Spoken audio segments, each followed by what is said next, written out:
இந்த ஒரு வசனத்தை மட்டும் குர்ஆனில் திறந்து படியுங்கள், உங்கள் உள்ளம் அல்லாஹ்வுடைய அன்பால் நிரம்பும் இன்ஷா அல்லாஹ். எந்த வசனம்? குறிப்பெடுத்துக் கொள்ளுங்கள். எல்லோரும் ஒரு பேப்பரை எடுத்து அந்த பெண்ணை வைத்து அதில் எழுதுங்கள் அந்த வசனத்தை. சூரத்து ஜுமர் 53வது வசனம். சூரத்து ஜுமர் 53வது வசனம். நம் மரண நேரத்திலும் இந்த வசனம் நம் கண்ணுக்கு முன்னால் வர வேண்டும்.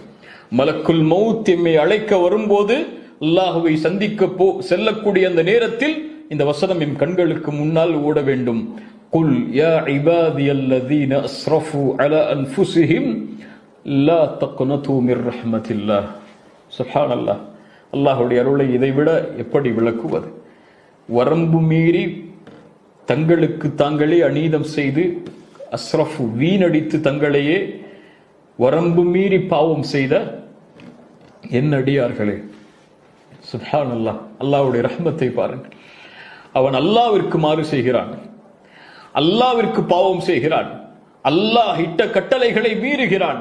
அவனையும் அல்லாஹ் அவனுடைய அருளால் இணைத்து சொல்கிறான், குல் யா இபாதியல்லதீன அஸ்ரஃபு அலா அன்ஃபுஸிஹிம், தங்களுடைய நஃப்ஸுக்கே வரம்பு மீறி பாவம் செய்த என் அடியார்களே கேளுங்கள், லா தக்னது மிர் ரஹ்மத்தில்லாஹ், அல்லாஹ்வுடைய அருளில் ஒருபோதும் நம்பிக்கை இழந்து விடாதீர்கள்.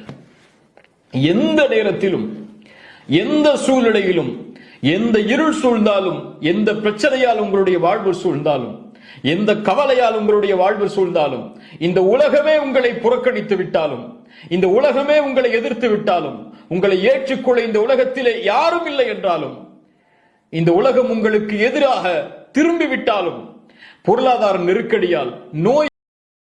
Download ShareChat.